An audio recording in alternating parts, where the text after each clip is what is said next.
I'm Alicia. And I'm Maddie. And welcome to the Fangirl Diaries, a podcast where we talk about our obsessions, Reminisce about our teen icons, and explore the books, movies, and shows that made us the incredibly nerdy 30-somethings that we now are.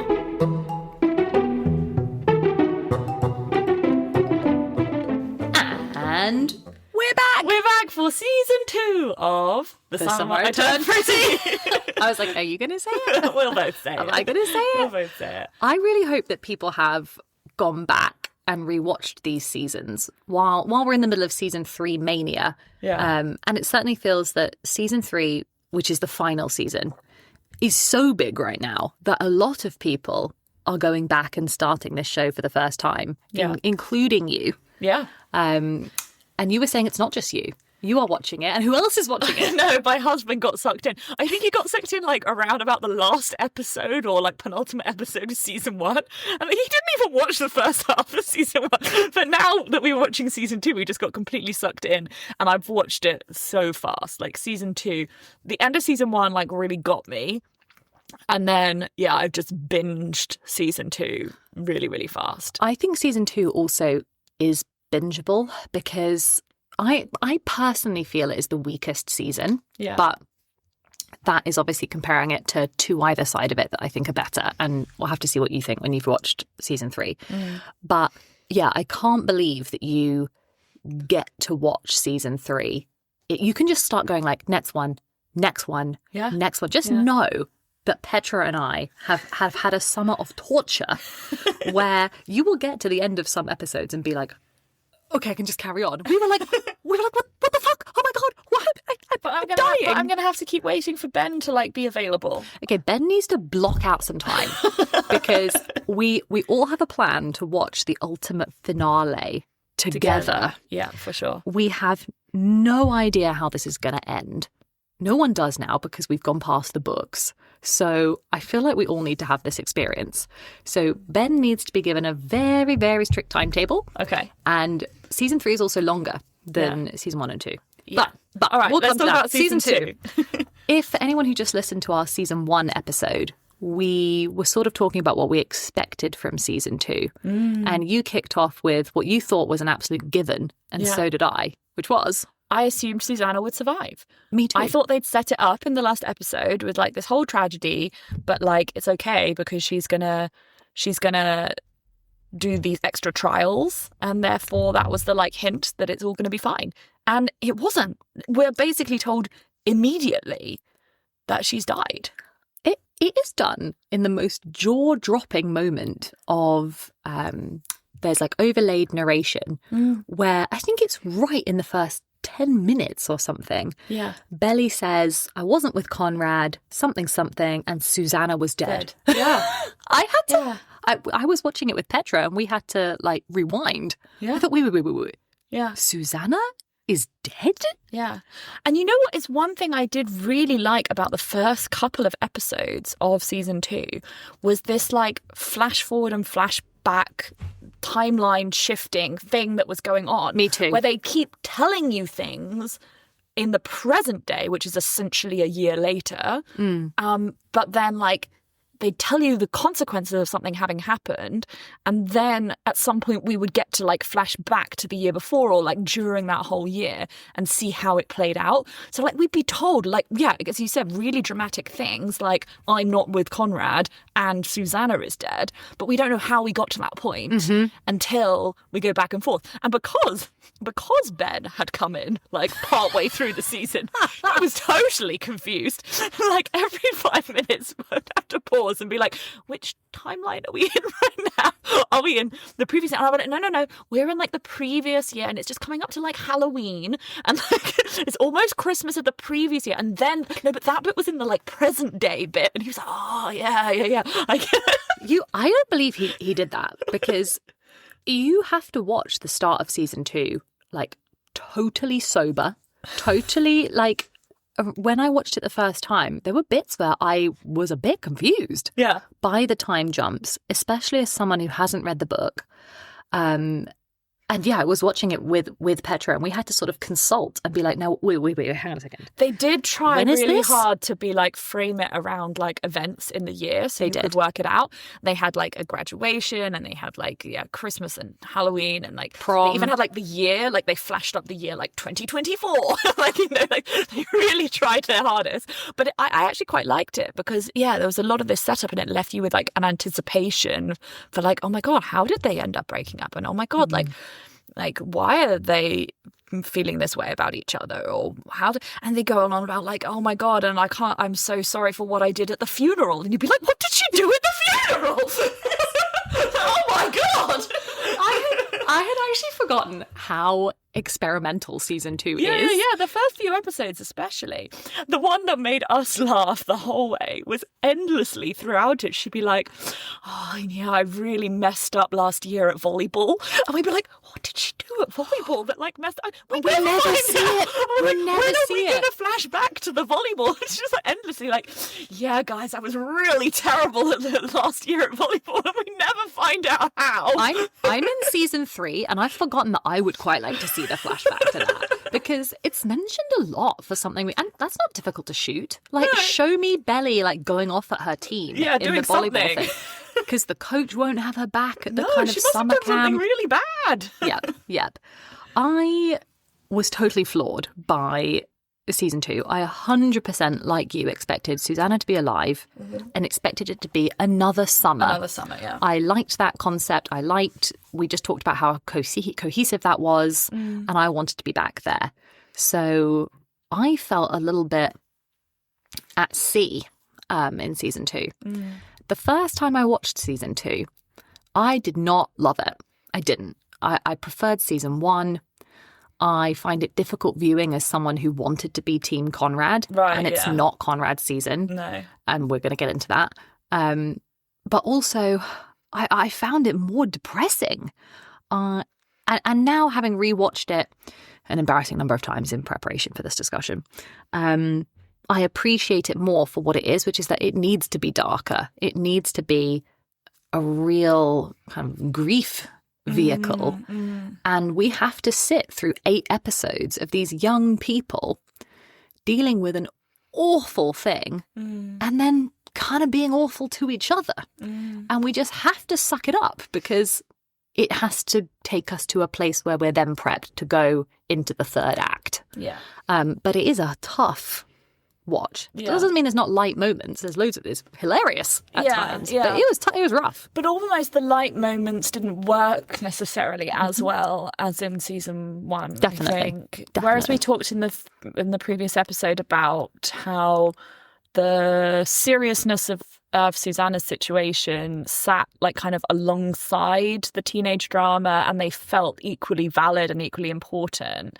In this, it felt a little bit like there was this like serious situation going on, and they're going to lose the house and all this stuff, but yet they then like go off and like have fun on the pier or like go to the country club, and those moments that were lighter and sillier like almost didn't fit. Yes, feel like a distraction. Yeah, they felt like a distraction rather than feeling like the kind of necessary levity that you need in life to get through a hard thing. It felt more like, why are we playing this dance game now? Or whatever. And we lose the cohesion that we've both said was so nice in the first one. Like, we're suddenly spending a bit of time on, like, college campuses.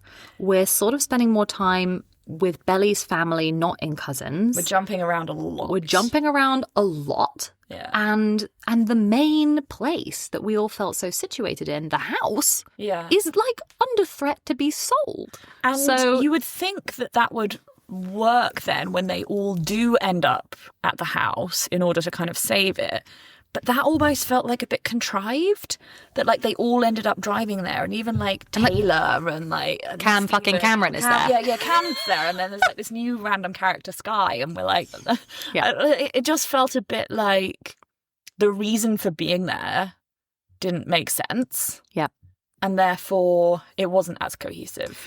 So to this day, I thought that season 2 was going to go in a different direction. And Petra and I were wondering and thinking about, right, where will this go? Like at the end of season 1, we were like, okay, how would we design season 2? And we both thought that Susannah was going to live, of course. And then we assumed it would be another summer. And we thought, what if it is the case that Adam, who's clearly set up, this is Jeremiah and Conrad's dad, who's clearly just awful. And it's set up that he does something in finance. Yeah. What if he loses the house? Or what if it comes under financial debt? Maybe they've paid a lot for Susannah's cancer treatment or whatever. Yeah, for sure. And in the meantime, we had this idea that Laurel's book would take off.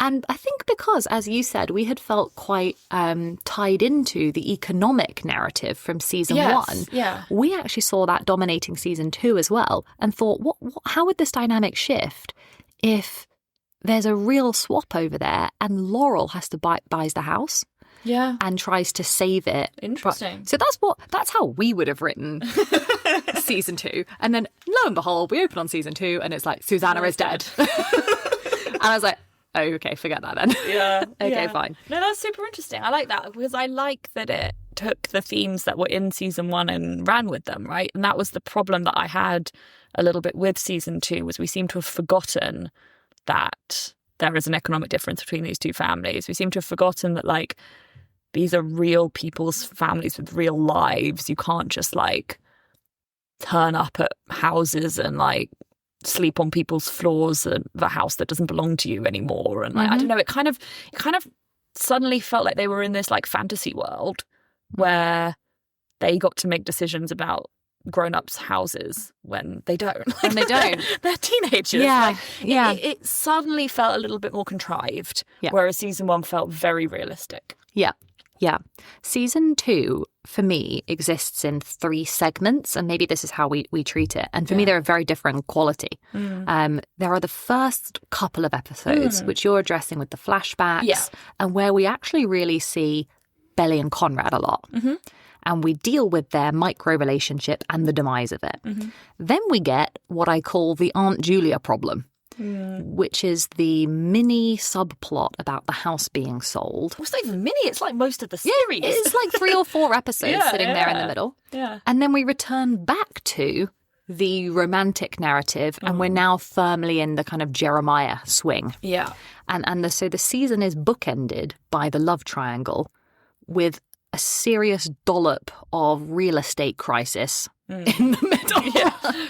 Now, it just, and I think the reason that bit in the middle doesn't work is just because I know they love the house, whatever. But, like, it really is an adult conversation. Yeah. I don't care. Yeah, like... I want them to keep the house, but I don't care about the buyers and whether it's in escrow and, like, what the deal is about. If it's a rental, they can have it 1 week a year. I don't care. Yeah. I preferred the volleyball tournament. Like, what is this? I want the dead ball. And, like, they just wouldn't be able to be involved in that decision. No. They wouldn't. And yet they somehow, like, force themselves to be. Yeah. And it's kind of weird. Yeah. Yeah, it sets us up actually for something. This is in no way a spoiler, but we were saying that in season 1, the adults and the teenagers feel a bit more in balance. Like they're interested in each other's storylines. They're for the most part are getting along. In season 2, we start to see that the teenagers and the adults really do exist in these separate spheres. Yeah. And a lot of tension is created by that. And the teenagers are making decisions and the parents are having to go, no. No. Which kind of carries on a bit in season 3. Yeah. But you're like, okay, yeah, right. I see that there's a useful tension here. Okay, let's think about... Actually, no, here's an overarching comment about season 2 before we section it. I also felt, on the parent note, that, okay, Susannah is dead, so she's out, apart from in some flashbacks. Yeah. But I really felt things like I felt Laurel was sidelined. She was, in this season, and it was a shame. I was like, where did you go? Yeah, it was. And they do kind of follow her storyline of, you know, how does she get over the fact that she's lost her best friend and she's written this book about her, and can she can she get her kind of life as an author back? And there's a little bit of that, but most of that is actually to kind of get her out of the way. Yes. So that they can then like go on this adventure. That's right. When I say Laurel is sidelined, I mean like literally and metaphorically. Yeah. She does then swoop in at the end and save things. She does. To me, it was giving Giles in season 6. Yeah. I was like, you've told me in season 1 that there's a really interesting and supportive relationship here between Belly and her mum. Laurel has a lovely relationship with Conrad. Like, I would have thought it was interesting keeping Laurel in play, but instead, to somehow heighten the drama of the teenagers, we remove Laurel, and it means that there's basically no drama with Cleveland. It's, she feels sort of screwed over. But I think that's how she actually feels as well. Like, her personally, she feels that, like, they've just, like, gone on this bizarre adventure over the summer, not include her, not told her where they are. And like, she actually does end up sorting the situation out at the end. Yeah. And it's kind of like, well, why didn't we just all like talk about this earlier? Yeah. and then I could have helped. When I rewatched it, I noticed, and maybe this is just me, a weird parallel between Laurel and Conrad, who actually have, it's name checked in season 1, which is that Susannah mentions that Laurel and Conrad have always had a closeness and that Laurel is always able to talk to Conrad. And you do see that a bit in season 1, maybe a tiny bit in season 2. But they're also really weirdly similar because Laurel deals with Susannah's death in quite a teenage way. Like, she's called out a bit. Like, her and Belly have it out in that big fight. True. Yeah. She's uncommunicative about it. She pretends that it's a smaller thing than it is. Yeah. She pushes her own kids away. Yeah. So poor old Belly has the experience of being pushed away by Conrad, kind of pushed away by her own mum. And the two of them, despite Laurel being the older and wiser one, actually really deal with it in a quite a similar way. There's a lot of criticism to be laid at Laurel's door in season 2.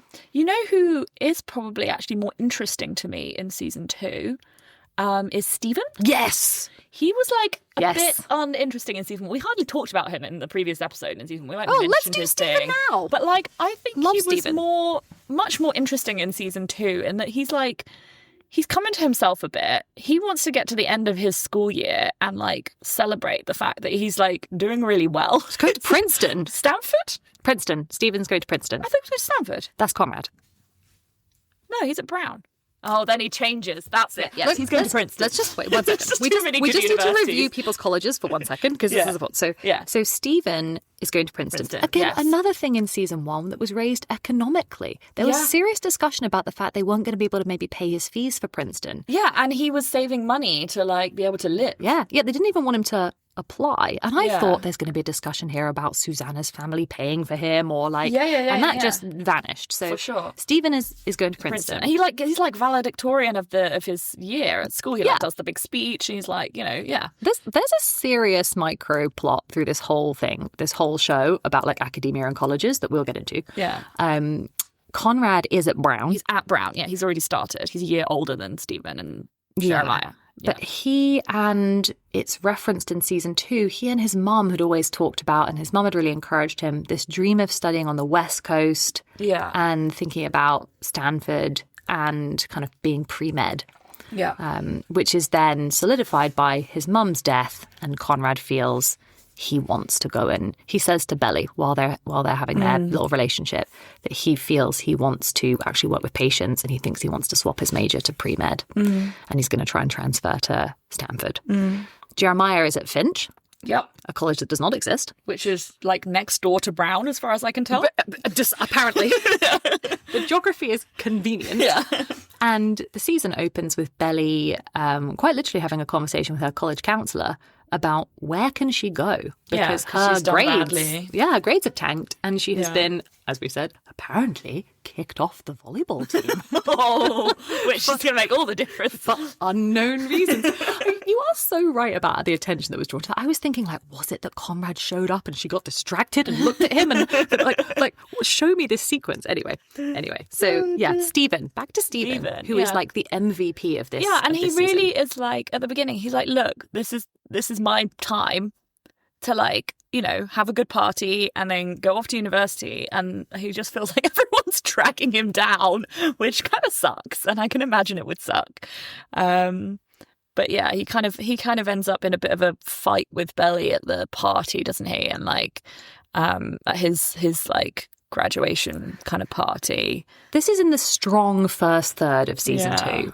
It kicks off really strong, and people like Stephen and Taylor, who to me are the best supporting characters, both of them on either side, work really well as a mouthpiece for either the viewer or just like rationality or like hard truths over and over again. And Stephen is way too harsh to Belly at that initial party, but he does say to her, like, you made it messy. Like, these people who are our close family friends don't speak to me anymore because you kissed them both. Yeah. And like, it's true. As I said in the last episode, she could have just picked one rather than both. Like, that would have been fine. They would have gotten over it and it would have been okay. Yes. His delivery is too harsh, but he is not wrong. No. And I love that the show makes space for him. He's hilarious. He often has some of the best comedy moments, but he's also an extremely empathetic character. And his relationship with Taylor, I really enjoy. Yeah. And their relationship is front and center in season 2. For sure. Yeah, what do you think about them? I think they're interesting. I think I liked that as a plot line. Me too. I liked it as a plot line. I also just found Milo to be hilarious. Oh, Milo is so funny. So funny. Milo, we should say, is the boy or the guy that Taylor is dating at the start of season 2. And he's an idiot. You kind of forget that Taylor had made out with Stephen in season 1. Yes, yeah. At this like point, and they'd kind of gotten like thrown away as like, you know, Stephen was with this other girl and, you know, shouldn't have kissed her and whatever. But we also know that Taylor like really liked Stephen for a long time. It's kind of her version of Conrad. Yes, that's like right. Her little crush from a long time ago. And whilst I think it is different because Taylor's a much more like, I don't know, she's a bit more like hard-hitting kind of character. But you can tell that underneath it, she's quite sensitive. And the reason that she's a bit nervous to kind of go anywhere with Stephen is because she doesn't want to get hurt. Yeah. And she doesn't want to... She's kind of safer in her like almost ridiculous relationship with this like rap star guy, Milo, because she knows it's like safe. Because he's an idiot. I have such a love-hate relationship with this aspect of Taylor's character. Yeah. And this being her fatal flaw, that she feels she's not good enough, quote unquote, for Stephen, who's at Princeton, who's the valedictorian. She has an inferiority complex where she thinks, despite the fact that she is so smart, she's so quick, she's so witty, she's more than his match verbally. But she feels the same way about Belly sometimes. She feels like when she comes to visit in season 1, she's like, I don't fit into this, like, you're changing, you're, you know, turning into these other people and I'm not like this, whatever. She doesn't, she feels inferior in that way as well. Yeah, she's always felt that. She thinks she's an intellectual and economic outsider. Yeah. In both seasons. Yeah. And you're right, she feels safer with like ridiculous, like, singer Milo. Yeah. But her and Stephen's screen time is like they have genuine banter, they have genuine chemistry, and the viewer like wants them. I wanted them to be together. And at the end, when they do get together, I know we're kind of jumping across the season here, but I thought it was really, really clever writing was when she says that, like, when they do finally get together, she basically says that the reason that she couldn't like let herself is that she's scared to like someone more than they like her. Whereas she always knew that like Milo was like obsessed with her and she could just be like, well, I don't care that much about Milo. That felt safe. But to actually like someone more than they might like you is really like hard. Because that's a vulnerable situation to put yourself in. Yeah. I love that those two characters got their own proper storyline in season 2. But I value them so much as characters because they're also like brilliantly integrated with the rest of the cast. Like, as siblings, Stephen and Belly are genuinely close and they have their big disagreements, but they feel like they play together well in a scene. They really understand each other. And equally, Taylor's relationship with Belly is one of the best things about, I think, this entire show. I love them together. They feel like genuine best friends. They really love each other. Yeah. And their script writing is so strong, the two of them constantly. So for sure, it was like, okay, now Stephen and Taylor have also earned their own story. That the other characters can get involved in because we're all in this together in one big group. Yeah. Okay, so that's them. Who else? We've talked about Laurel. She's sidelined. Stephen and Taylor. Okay, we get the introduction of Sky and the reintroduction of Cameron. Does season 2 have space for these people? No, I thought it was a bit of a non-story. I agree. Yeah, it was not. I mean, I could see that they were trying to like add a new character, but doing it by like it being a family relationship that we don't care about, plus an existing character who we've kind of already dismissed, could have just stayed in season 1. Yeah, didn't really work for me, sadly. Yeah, I agree. It felt like they needed to build out the cast a bit more to give some on-screen variation to who talks to who. Sure. It felt like we needed to slightly humanize Aunt Julia, and so Sky is there. Cameron, he was a bit of a filler character the first time. And then he just like, do we need him again? Follows them around. Like, I don't really understand. He was like working at the pier, but then he just like seemed to work everywhere that they were going. Like, he just kind of like followed them around. I didn't get it. I agree. I don't want to exclude Cameron, but also like there is a line where he says something like, "Oh, I love this for us." And I'm like, Cam, who are you? There is no us. No. There is Belly, Stephen, Taylor, Conrad, and Jeremiah, and that is the core cast. Yeah. You are on the B-list cast. Oh. There is no us. Guy. Poor guy, I know. But he does have some fun lines, and it does create. I suppose they needed a bit more of a party atmosphere for that middle section. Yeah. But we're skipping ahead to that middle section. Let's give due time to section 1, which is we literally pick up the season from where we left off. Yep. Belly and Conrad walk back from the beach together. And I think we're seeing it in flashback. Yeah. But we do pick up from what literally happens the moment after they've kissed on the beach, and we have a couple of episodes of Belly and Conrad's relationship. Yeah. What do you think, Maddie? Let's go there. I don't know. I think because I was still in like it's hard to take this like idealized moment and then like work out, okay, what would actually happen after it. Like we talked about how the end of season 1, that kiss is like the inevitable end. It's the like Disney kiss. The Disney happening. And then you're trying to say, okay, what's the consequences of this? What is actual happening? Yes. And I think because I was already in the like, oh no, but I really like Jeremiah, don't be mean to Jeremiah mode, I was immediately like, oh no, he's going to find out, and oh no, it's going to be sad. And like that was my kind of worry, and that is what happens. Yeah, they moved through that quite quickly, actually. I thought that the next couple of months would be Belly and Conrad together in secret, and they wouldn't tell their parents, and they wouldn't tell Jeremiah, and I thought that was how it was going to play out, and that was where we were going to get tension. It does something a little bit cleverer, though. First of all, I love that it picks up straight after the kiss, and that we get what is a real relatable teenage discussion, which is that they discuss the fact that Belly has a crush on him. And you know how sometimes if you kind of get together with someone and you have felt that there's been subtext for a long time and like a sub-narrative, one of the most enjoyable things is to talk about the fact that you've both known there's been a subtext. Yeah. And you're like, oh my God, but we fancy each other, don't we? Yes, we do! So, and it's done so well with Conrad's little, wait, you have a crush on me? No. And they tell Susannah. Susannah basically notices straight away because they come in holding hands in the clothes they were wearing the day before. Yes. And that's right. It's so lovely, that moment. And Conrad looks so happy. And so does Belly. And she goes to tell Jeremiah immediately.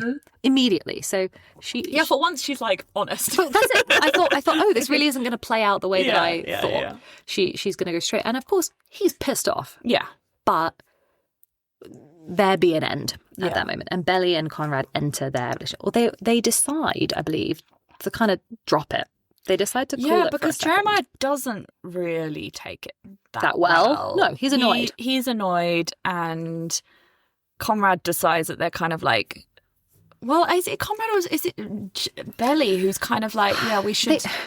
They both decide to just naturally drop it for a bit because Belly's going to go back to school. Conrad's is at Brown. Yeah. And so when we start to get flashbacks of the period between September and Christmas. Yeah. And these were some of my favourite moments of the show, and some of the only bit of season 2 actually where we do feel there is a bit of Team Conrad material, which is it shows them they've decided not to be together. They have these beautiful phone calls where he's at Brown, his mum is dying still. Yeah. And they just talk until 3 a.m. Yeah. And they talk about anything from nonsense about, is it Venus is a morning star, to the fact that they'd want to feel electricity if they married someone. Yeah. They have these conversations where I really feel like I'm watching a 19-year-old and a 17-year-old be in love over the phone. And I adore it. I think it's brilliant. I guess that makes it clear that they basically are starting a relationship at that point. Definitely. Right? Like, that's what they're doing. Yes. Even if they're not, like, kissing, whatever. Yes, no, they are. They're in a relationship. They are starting a relationship, and I don't think that they would be able to not continue from that point. Yeah, and they can't not talk to each other. They keep going. And they're really open with each other. I had forgotten until watching it again in season 2 that Conrad tells Belly about his dad cheating on Susannah. They are the people that they are the most honest with, those two, who otherwise sometimes find honesty a problem. They really talk to each other. And the culmination of them actually then properly getting together is we see Conrad have a conversation with Jeremiah where he says, no, look, it physically hurts me to not tell her that I love her. And I love that from Conrad because he doesn't tell Belly. Yeah. We don't ever see him really tell her, I love you. He tells it to Jeremiah. And it's heartbreaking. Some of that I remember thinking, those conversations, particularly between Conrad and Jeremiah, they happen early in the season and also like late in the season. Yes, they do. They're the bookends. And I remember thinking, these are the most well-adjusted 19-year-olds. Yes. Absolutely. No 19-year-old is having this conversation with their brother. No. They're not in real life. I wish they were, because you're right. I wish they were. There is a maturity to them when we're still in the days where neither one of them, it seems, is in so deep with Belly that they can't. It hasn't become a full-blown love triangle of like, I will fight you for this girl until, well, they just a little bit both later. Want to make sure that all the relationships stay stable. But they're just not quite able to do that. Yeah, and you're right. They do have these very well-scripted conversations where they're trying to navigate, how do I be honest? This is from Conrad at the start of the season. How do I be honest about the fact I love her, I want her, but she's started to have a bit of a kiss with you in the pool. So what do we do here? Yeah. And Jeremiah, to his credit, is like, go for it. Yeah. It's fine. Like, he recognizes that, you know, there's a mountain for him to climb to get near Belly's level of obsession with Conrad. And then we do have these just beautiful sequences of them. It's in the Hall of Fame of, like, when we get to season 3, we have to have a reason to look back at what did Belly and Conrad have when they were good. Otherwise, there's no point. Otherwise, why would Belly care to continue to care about Conrad? And the time that they spend together at Christmas, the time it snows on the beach and we get snow, you have these sequences of them looking so joyful, so happy. You get the fireside sex sequence. You get, but that's even beautiful for the stuff that happens around it. Like, he's asleep and she says to him, like, Conrad, there's only ever been you. And it's like so beautiful. Yeah, I can't take it. But I think my problem was because of the timeline structure, we already know they're broken up. Yes, you know it's over. Yeah. And so I think that's why I was kind of unable to really commit. Yeah, I get that. It's because we already know that something messes it up and it's hinted at that Conrad messes it up, which is what happens. Yep. And that kind of taints it for me. Yeah, no, you're right. It tainted it for me too. Yeah. I hated season 2. Well, I don't hate it, but season 1 had sold me Conrad and Belly, and I knew they had to have a demise because otherwise there's no balancing act. I knew we were going to watch the Jeremiah season in the way that you've got to spend some time with Jacob, otherwise there's no Edward versus Jacob. So it was painful to watch their relationship almost like die before it had bloomed. Yeah. You're right, it taints it. Kind of go like, yeah, they're having a nice time now, but I know he's going to do something and I'm not going to like it, and therefore should I put my effort into this? And he handles it terribly. His mum, Conrad deals with the death of his mum terribly. Yeah. But his mum has died, but he is so suffering the whole time that she's clearly not getting better. He feels he carries that more heavily than we see Jeremiah carry it. They're just very different people. Yeah. And he can't be fully present and joyful in his relationship with Belly because of his mum's dying. But he takes the decision, rather than to like lean into her for support, to push her away and to break her heart as collateral damage. He almost does it in this terrible way where he thinks that he's like doing the right thing. Yep. And that's always so annoying. He does think that, and it's so fucking annoying. He does think that. And I watched this in season 2, like, I want to shake you, Conrad, because she loves you and you are making a cataclysmic mistake here. And you're really upsetting it. It's awful. It's pretty unforgivable. Well, it's for sure. Well, it's bad. Yeah. It's bad. It's bad. And he deserves her to go over to Jeremiah. Like, he's done it to himself. Yeah. He's done it to himself. He deserves her wrath and her distancing from... He deserves to lose her properly. He doesn't really deserve a second chance in season 2. No. But so let's like carry that thread on then to the end of the season. Yeah. And ultimately, like, she does have to take a decision of which way she's going to go at the end of the season. And you asked me, like, as I was watching the end of season 2, which team I was on. And I was like online ordering you a t-shirt. Yeah. And ultimately what I felt like I had to say was that, like, I like Jeremiah more. I think he's more open and honest. They would be in like a much more like happier, fun, open, like kind of like fresh, positive relationship. And that like he clearly really, really, really likes her. I don't think that there's anything special about Conrad's like of her over Jeremiah's like of her. They obviously have more history. And so, like, in a way, I'm team Jeremiah, but I can't put myself as, like, fully team Jellyfish, because even when she chooses Jeremiah at the end of season 2, I can't trust that she doesn't still have feelings for Conrad. I believe she 100% still has feelings for Conrad. I don't think that's going to go away as much as she pushes it down. Yeah. Like, I know that feeling, and all that's going to do is hurt Jeremiah in the long term if she goes with Jeremiah but still can't let Conrad go. Yeah. And I think she wants to let Conrad go. She's convinced herself that's what she's doing. Mm-hmm. She makes out with him in front of the the car and everything. Oh, we need to come to that. Stupidest thing. Anyway, and like several times it feels like in those last couple of episodes, it feels like she's like trying to force herself into the decision to let Conrad go. Yeah. But I don't believe that she's actually able to, and that means that it's like kind of doomed. Yeah. But the viewer by the end of season 2 has been walked to a place where if you were Belly's friend, she should be with Jeremiah by the end of season 2. Yeah. And Taylor says that.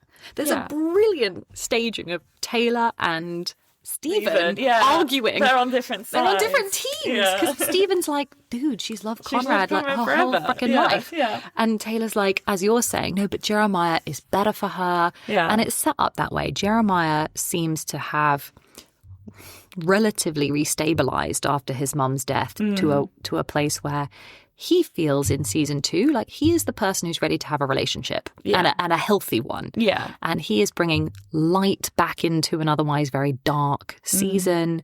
He seems, it sounds like a criticism, but he seems safe. Yeah. And it seems like she is going to find stable happiness by choosing Jeremiah because Conrad in season 2 is shown to be like tortured, uncommunicative, stressed. Yeah, he's like, just endlessly being moody. Yeah. Both seasons. He's just endlessly moody. He's not in a good place. And so you can really see, okay, this is a seriously tough choice. You're choosing between the person that spiritually you really want to be with, which is Conrad, but who like isn't accessible at this point, is bad for you at this point, and who's painful to watch you with at this point. And then here's Jeremiah offering a hot kiss on the car. Yeah. But also, smiliness. And I think it's not just that, though. I think that's like almost dismissing Jeremiah as like the more shallow option, which I don't think he is. I think he really, really did like her the whole time. Does. Yeah. Like, and he really cares for her and he knows her just as well. Yeah. And he like, he just isn't Conrad. No, he just isn't Conrad. Yeah. And you see them have good times together, like they go on the Tower of Terror together, and it's constantly name-checked that Jeremiah is referred to as her best friend. It's a friend, they have like a really deep friend thing. Yes. But she has some sort of invisible string to Conrad. Which, in a way, my problem with that is that it's Belly's issue. Yes, it is. It's not Belly's issue. It's not Conrad's problem. It's not Jeremiah's problem. It's Belly's issue. Yep. And yes. She just sometimes I despair at her. So many people in season 3, again, non-spoiler, but are like, I am Team Conrad and Team Jeremiah, and they should just leave Belly in the dust. Yeah, just not Team Belly anymore. Leave her in the dust. I can see that. Definitely. But Jeremiah, she does string them along, both of them, in season 2 even. I mean, okay, let's just refer to the middle section for a bit. So we have this middle section where Aunt Julia has inherited the beach house. Yes. She's a micro-villain. Yeah. She's set up at this micro-villain. She's determined to sell it. I don't care about her. She has some sort of backstory with Susannah where she felt like the inferior sibling, which is...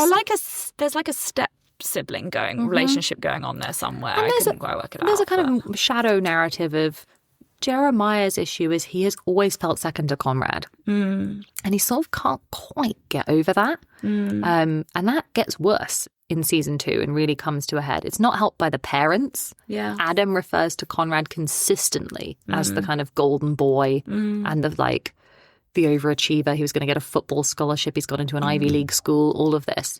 And there is a sense that Susannah was somehow the golden child and Julia was the mess up in some way. But I don't have emotional scope to care about Julia's complex in the show. I'm like, can we get back? She was too new to... She was too new. I was like, can we just sort out the house situation already?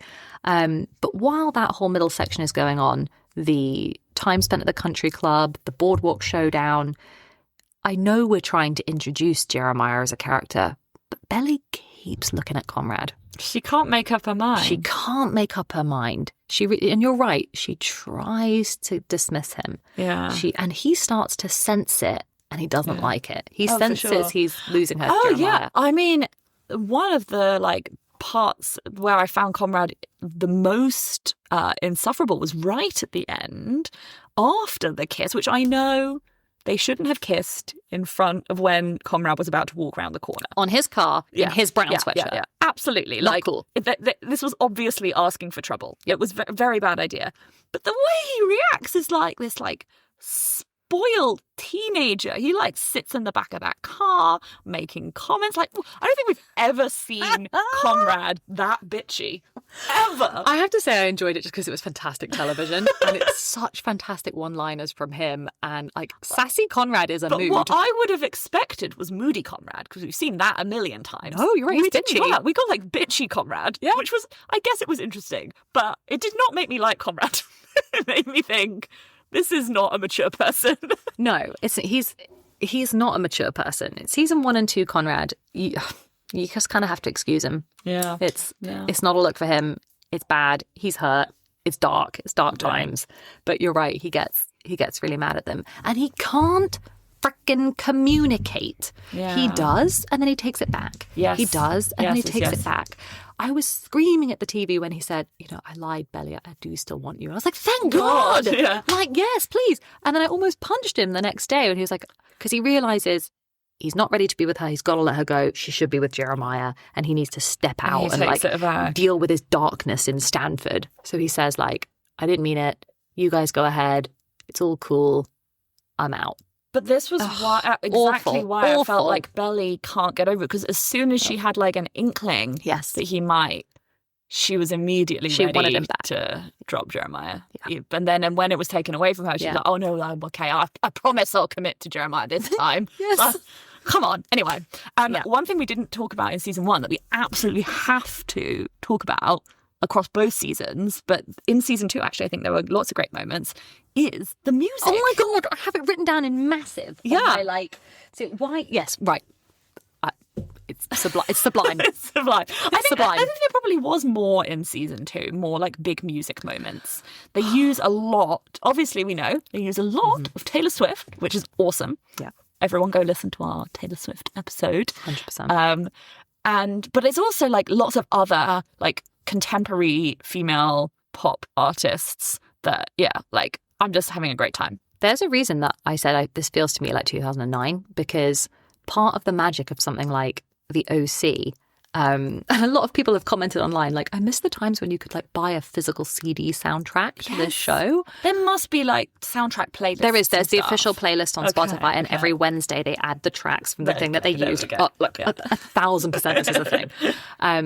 And there was lovely music in season 1, and it steps up a notch in season 2. Yeah. Oh my God. Wait, by the time it's season 3, really? The budget on the music is like... But I mean, Taylor Swift must have like specifically allowed them to use her music, because even in season 2, it was like every episode there was at least a Taylor song. She's all over it. Yeah. And it's so brilliant to pair Somewhere I Turned Pretty with Taylor Swift, because they're both of these pieces of art are about obviously similar themes, but they also operate in the same way, which is that we have like Easter eggs, reveals, theories, and that's really played into in season 3, where it's like, what music is used for who, and who gets what Taylor Swift song, and at what point do we have no Taylor Swift music, and when does it come back, and why? And it's like all the creators behind the show have realised the convergence of the Swifties and the Somewhere I Turned Pretty people. Yeah. But it feels like when we were given Paramore with Twilight, I was like, I love both of these things. Put them in a sandwich together. For sure. But in season 3, we get Billie Eilish in the soundtrack, and Ariana Grande. We get You're Gonna Go Nuts. We should see the rock music that comes in. Nice. And you're like, oh. Yeah. I'm sure even in season 2 we were getting like Olivia Rodrigo. I'm sure there was like some Charlie XCX at one point. 100%. Like, there was loads. Did you have favourite music moments? Good question. I don't know. I feel like I can't think of like a specific moments, but I feel like often a song would come on and it would be like a song that was big like a couple of years ago, and I'd go, oh, was this big because of this? And I didn't realise I just liked the song.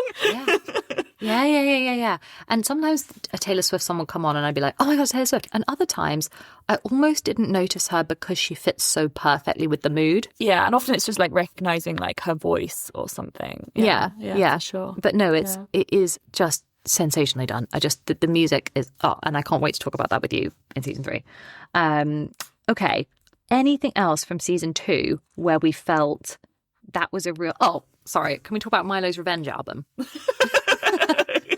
I love the Milo and Steven fight. It's hilarious. I like that as the lighter part of the storyline was a good storyline. Like, Me that was too. funny. That was funny. I liked the party at the house. I preferred that to the laser tag Boardwalk Empire. Boardwalk Empire. And actually Boardwalk that was Showdown. a big moment where I actually text you, was at the end of that party where they've thrown this big party. They think they're losing the house. They want to keep a way of saving it, and they invite like the whole cousins, neighborhood, all these rich kids to have a big pool party at the house. It's like retro themed. They've all costumes. It looks super fun.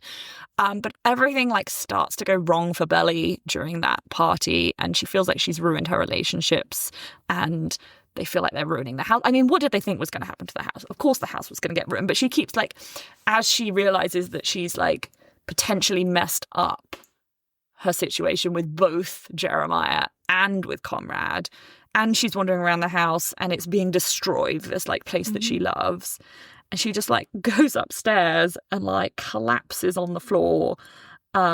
She's completely wasted. They drink quite a lot for an American TV show, actually. True. For being way under 21. She's completely wasted, and she just calls her mum, and she's like in tears and is just like, I just need you to come here and fix things. Yeah. And it's like really devastating. And the mum does come here and fix things, but is also a bit like, why have you ended up in this situation? Yeah. Like, yeah, it was really sad. It is a nice moment, actually, and a good one sometimes from multi-generational teen dramas, where the teenager eventually has to call the parent, and it's quite moving. Yeah. I remember being really moved when, like, occasionally, like, Seth would have to call Sandy. Yeah. Or in this case, that's it. Belly is just like, Mom, I need you. Yeah. I can't bear it. Side point, at the end of Call Me By Your Name, where they've said goodbye at the train station, and he just calls his mum. Says like, Mom, will you come and get me? I can't bear it. But it's so true. And it's beautifully done. You remember that they're young again. Yeah. You forget sometimes that they are 16, 17. And I like Laurel's relationship with Belly. I like in season 2 that we see more, and it's going to carry on, of the tension between... Adam is not going to get forgiven by... He's lost his son. Conrad does not like his dad anymore. And that's a tough position for someone who is quite willing to self-exile. Like, one of Conrad's personality weaknesses is that if there's a problem, he tries to move himself away from people and deal with his pain in isolation. So he distances himself from Belly. He tries to suffer in silence in season 1. His mum is now dead, and he still can't forgive his dad for disloyalty, and the dad's going to let the house sale go through. So Conrad is basically run out of parents by this point. And you're like, someone give this man a hug. But also, he needs to self-hug. Yeah. He needs to sort himself out before we can revisit these people. Right. So when you're now at the end of season 2, you have no idea what happens. No. What do you think is going to where is this going to go? I don't know. I don't have loads of predictions. I guess this is so funny. I guess I don't have any trust in Belly and Jeremiah's relationship lasting. But I don't know. I genuinely don't have strong predictions. The only thing I know is that you've mentioned that there's a time jump. Yeah, we're going to go 4 years forward. That's super interesting, because I can imagine that the actors are much older than the characters they're playing. They now get to play their actual age. They get to play like more realistic ages, and you can have more mature relationship discussions at that point, I think, which is interesting. Yeah. And you can allow for character development. You can go, these characters were who they were in seasons 1 and 2. Yeah. And now what happens if we look at them a bit later? Yeah. And what happens if we give some time? The jump doesn't happen immediately, but it's there. Are you telling me, oh my God, this is so going to condition the next 20 minutes of our activity after recording this. Are you telling me you have not seen the trailer for season 3? No. Oh my God. So you have no idea. I have no idea. Oh my God. No. When the trailer for season 3 came out, my mind was blown, because there was a really long break between season 2 being released and season 3. Yeah. Petra cried. I'm sure she'll say this when we record our season 3 episode. But it was just so emotional to see, oh my God, this drama is going to continue. Yeah. And it's going to get real serious. Oh God. And it's like, oh my God. Okay, but you have zero clue of what's going to happen. No, I don't know. What am I meant to be predicting? No, I remember at the end of season 2, I left season 2 feeling quite down. Because obviously, I agree with you. You feel like, well, first of all, I'm Team Conrad. So I thought, oh, He's going to have to go away and lick his wounds. Don't you love Jeremiah's like beautiful blue eyes? Do you want to like stare into his beautiful blue eyes and look at his lovely blonde curls? He's sort of so pretty. Yeah, he's like a Greek god. Like his painting. Like his painting. So it really is like a Greek god. Painting.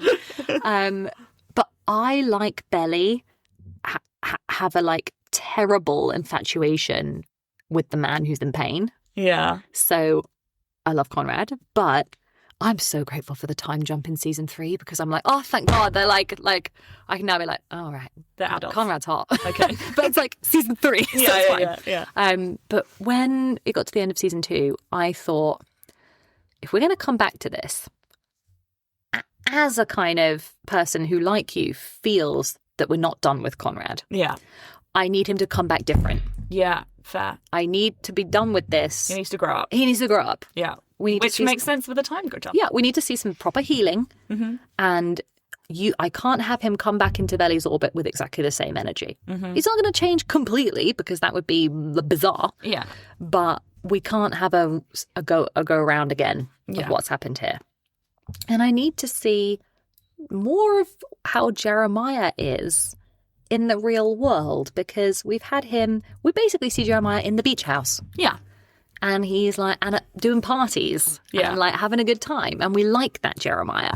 So I'm a bit like, okay, show me now more of how these characters are going to be if we move them maybe away from that setting. Although I was also quite intent on still spending time at the beach house. I needed season 3 to be at Cousins. Yeah. For all the reasons that we've sort of said. Yeah. And it needs a framing. I wanted more of the parents back in. I wanted Laurel back in. I didn't know if we were going to see Cleveland again. And I was firmly team Stephen and Taylor.